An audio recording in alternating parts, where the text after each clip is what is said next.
Nous allons continuer à travailler sur la leçon sur les statistiques. Donc dans le Padlet, vous allez trouver la vidéo précédente et aussi les documents qui vous permettront d'écrire votre leçon. Et puis nous allons nous intéresser à une nouvelle partie sur les élections. Et avant de continuer, je vous demande de regarder la vidéo suivante sur YouTube. Donc elle est ici sur le Padlet. Et vous la trouverez donc aussi ici. Si vous écrivez Monsieur le Président, avez-vous vraiment gagné cette élection? Donc je vous demande de la regarder en entier. Vous pouvez mettre pause. Voilà. Et je vous demande de bien faire attention. Donc il va s'agir de discuter de statistiques. Donc quand vous aurez regardé cette vidéo qui dure 5 minutes 56, vous reprenez la vidéo à 1 minute. Alors, donc vous avez vu la vidéo. Donc nous sommes dans la partie savoir. Donc la dernière fois nous avons écrit organisation et gestion de données statistiques. Nous avons vu la définition que je redis ici. La statistique est l'étude de la collecte de données, leur analyse, leur traitement, l'interprétation des résultats et leur présentation afin de rendre les données compréhensibles par tous, donc à mémoriser par cœur.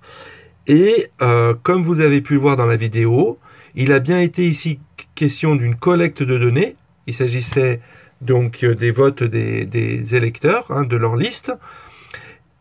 Vous avez vu une analyse sous forme de tableau. Et selon le mode de scrutin, c'est-à-dire la manière, l'organisation du vote, vous avez vu qu'il y avait des résultats différents. Et donc le commentateur vous a présenté différents résultats.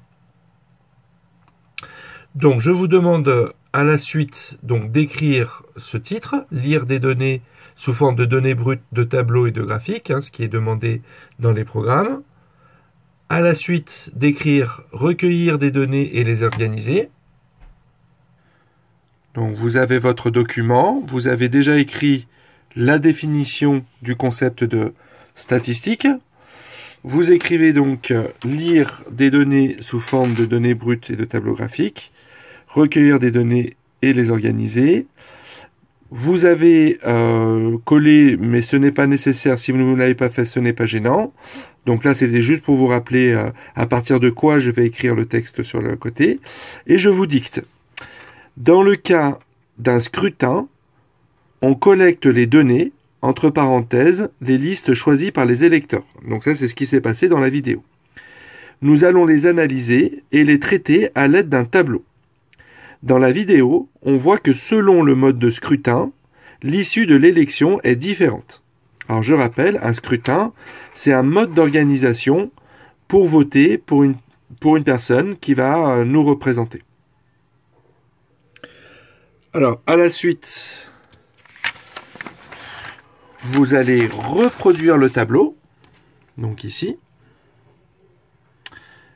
Et on va écrire quelques phrases qui nous permettent de comprendre comment lire ce tableau. Alors, comme ils ont expliqué dans la vidéo, si par exemple je prends ce nombre-là et cette cellule-là, ici, ça veut dire qu'il y a 1818 votants qui ont voté pour Oscar dans leur premier choix. Je vais prendre une autre cellule. Ici, il y a 727 personnes qui ont voté pour Marine dans leur troisième choix. Donc vous écrivez à la suite du tableau 2 exemples pour lire ce tableau. Il y a 1818 personnes qui ont voté Marine en 4e position. Et deuxième exemple, il y a 727 personnes qui ont voté Max en première position. Voilà, si je lis ça. Mais en fait, si on regarde, pour Max, il y a aussi 364 personnes qui ont voté Max en première position. Donc je vais les ajouter. Et on peut ajouter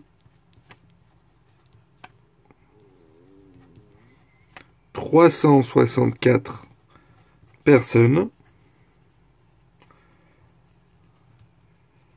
qui ont voté Max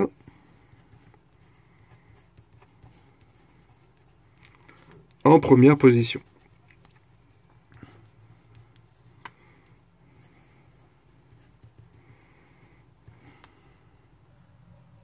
Alors, donc on peut aussi utiliser ce qu'on appelle le tableur. Donc c'est un outil qui nous permet d'organiser les données, de les traiter et d'utiliser le tableur comme un petit programme informatique pour faire des petits algorithmes. Donc ici, on a donc ce qu'on appelle l'effectif, qui par exemple nous donne le nombre d'électeurs qui ont choisi Albert en première position. Donc il y a 3273 personnes qui ont voté pour Albert en première position.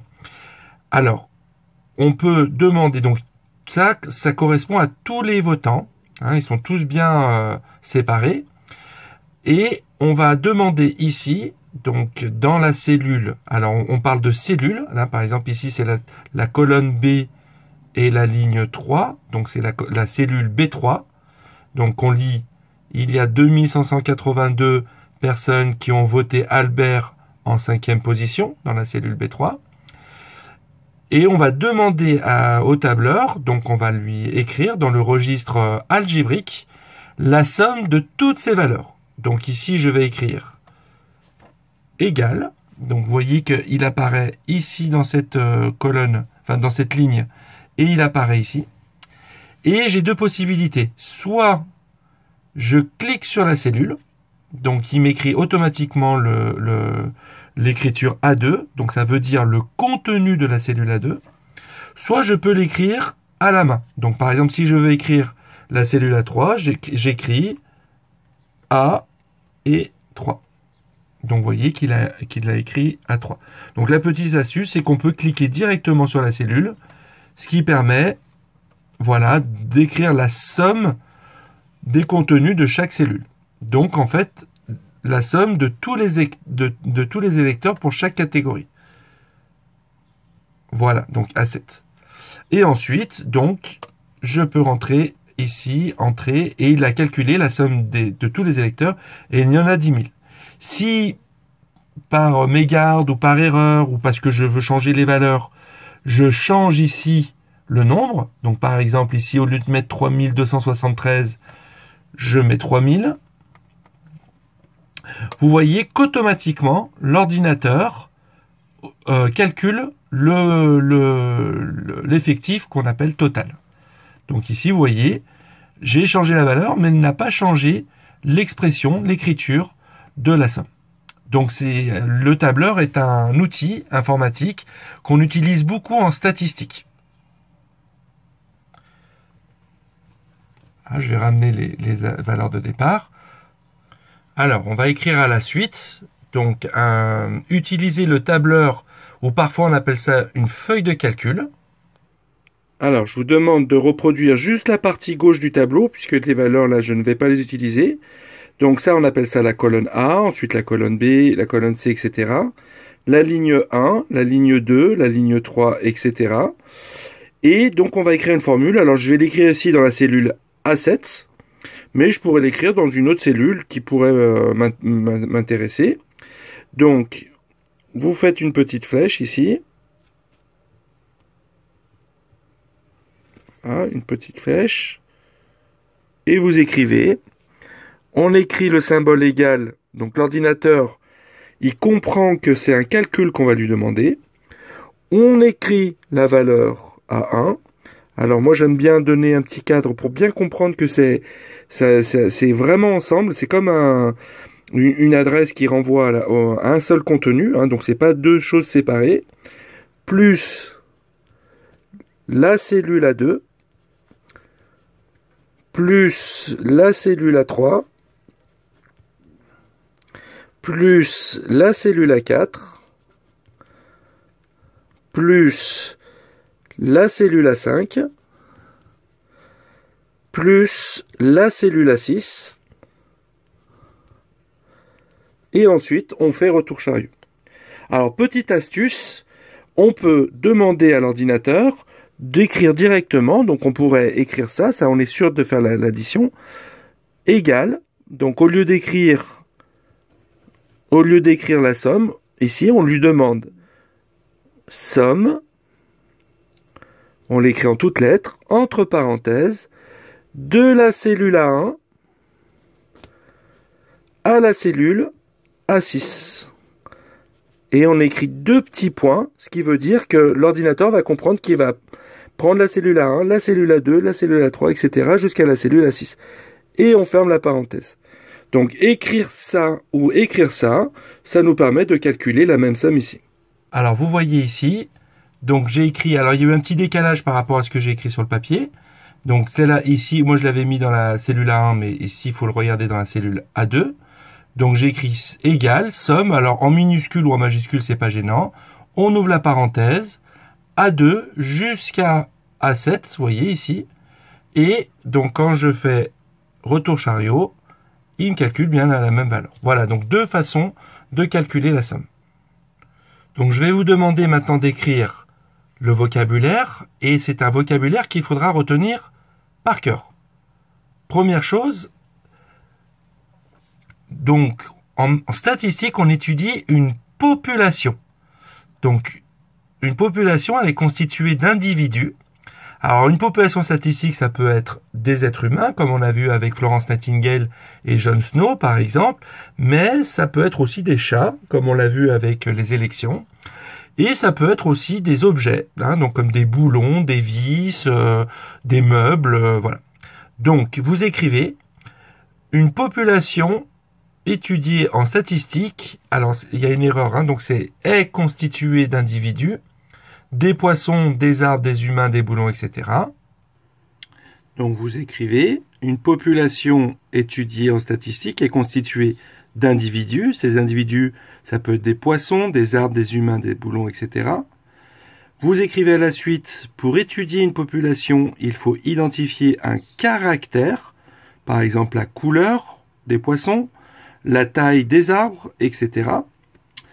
Et ensuite vous écrivez, un effectif est donné par une quantité d'individus vérifiant un caractère donné.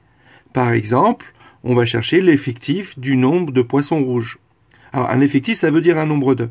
Donc, c'est le nombre de poissons de couleur rouge. Ou alors, l'effectif des humains dont la taille est entre 1,60 m et 1,65 m, etc., etc.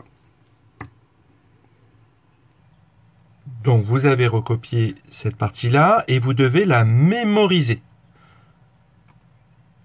Vous avez ensuite un petit paragraphe, calculer des effectifs et des fréquences. Alors on vient de voir pour les effectifs comment on pouvait s'y prendre avec le tableur, mais on peut le faire bien sûr sur du papier. Et une fréquence, c'est donc défini ainsi. Pour calculer une fréquence d'une catégorie, d'une population, on calcule une fraction. C'est l'effectif de la catégorie, par exemple le nombre de poissons rouges, divisé par l'effectif total, c'est-à-dire l'effectif de toute la population. Donc par exemple, sur notre tableau, la fréquence de personnes qui ont voté pour Albert dans leur premier choix, dans leur première position, donc c'est 3273 sur l'effectif total que nous avions calculé ici, qui était 10 000. Donc c'est 3273 sur 10 000. Alors, si on raisonne en termes de pourcentage, c'est-à-dire si on veut ramener à 100, on utilise la leçon que nous avions vue précédemment sur les fractions. Donc, on peut multiplier le numérateur et le dénominateur par un même nombre. Cela ne change pas la valeur de la fraction. Donc, on peut le voir comme 32,73 sur 100 qui ont voté pour Albert en premier choix. Donc, on dit 32,73 sur 100, mais aussi on dit 32,73%. Si par exemple je veux regarder le nombre de personnes qui ont voté Oscar en première position, il y en a 1818, donc il y a 1818 sur 10 000, ça c'est la fréquence, qu'on peut écrire aussi 18,18%.